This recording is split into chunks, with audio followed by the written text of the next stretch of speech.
से खोज करके और गीत और संगीत को आगे बढ़ाने का निरंतर में प्रयास किया। और ऐसे उन बुजुर्गों के आशीर्वाद से और हमारे गांव के हमारे उन बुजुर्ग और हमारे सियानों के आशीर्वाद से और हमारे गांव के युवाओं के जोश से और युवाओं के उत्साह से और आने वाली पीढ़ी जो नन्हे मुन्ने बच्चे हैं, जो नाती पंथी हैं, उन सभी के चाहत और उनके उत्साह से मुझे भी ऊर्जा मिलती है। और इसलिए मैं निरंतर काम करता रहा और अभी भी मैं करता रहूंगा। और निरंतर तब से लेकर के अभी तक और इस संगीत और हमारे जो असली चीज है, इतिहास, संस्कृति, रीति रिवाज, नैंग सहंग पुनैन को आगे बढ़ाने के लिए निरंतर प्रयास करता हूं। तो आप सभी से भी आग्रह करूंगा कि आज कई प्रांतों में भी सम्मान मिला है, लेकिन आज मेरे गांव में सम्मान मिलना ये बहुत बड़ी बात है। आप सभी कलाकारों को मैं सहृदय सेवा जोहार करना चाहूंगा। अपने लक्ष्य में आप सभी लोग डटे रहेंगे। आप सभी के ऊपर बड़ा देव की कृपा बना रहे।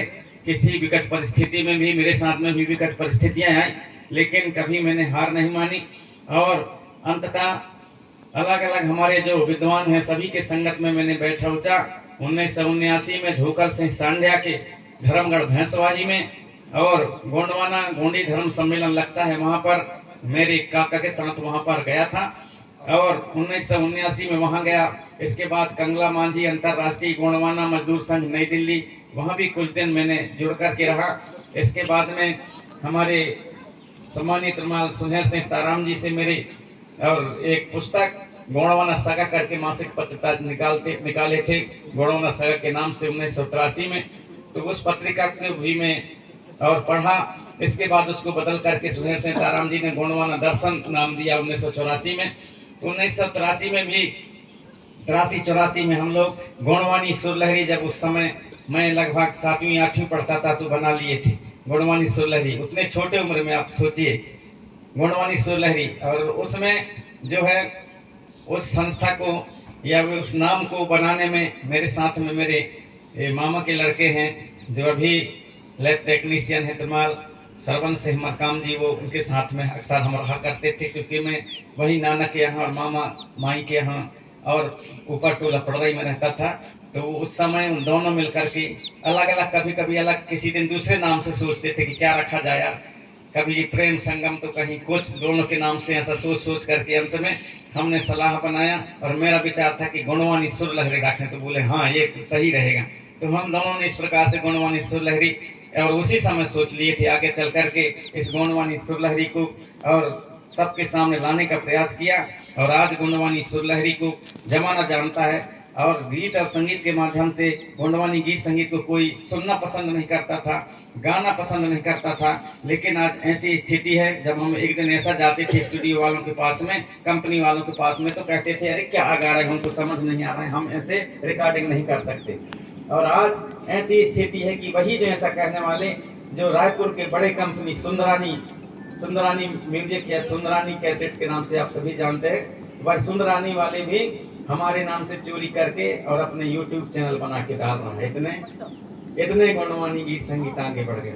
बड़े बड़े जो हमारे गायक हैं, जो एक दिन गोंडवानी गीत संगीत को नहीं गाते थे, चाहे हमारे छत्तीसगढ़ के गायक हों, चाहे हमारे भोजपुरी के गायक हों, बुंदेलखंडी गायक हों, वो भी नहीं गाते थे। आज सभी लोग गोंडवानी गीत संगीत गाने लगे।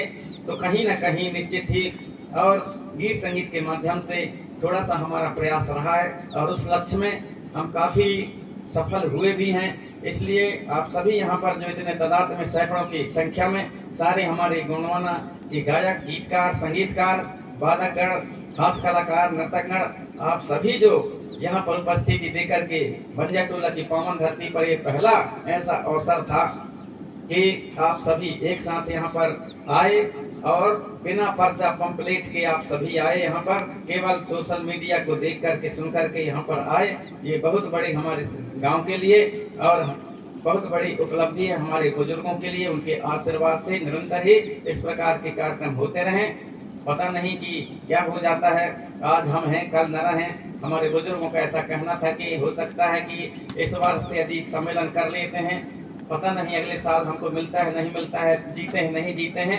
इसलिए उनकी भावनाओं को भी समझते हुए यह कार्यक्रम आयोजित किया और सभी के सहयोग से गांव वालों ने इतना मेहनत किया और गांव वालों की ओर से आपको खाना पीना जो कुछ भी ये आपकी पानी देने में कहीं ना कहीं कमी हो गई है, वो आपकी सेवा में, उसके लिए मैं गांव वालों की ओर से, हमारे समस्त कलाकार और समस्त मातृशक्ति पितृशक्ति सभी से मैं क्षमा चाहता हूं कि कहीं भी आपकी सेवा सत्कार में कमी रह गई होगी, उसके लिए।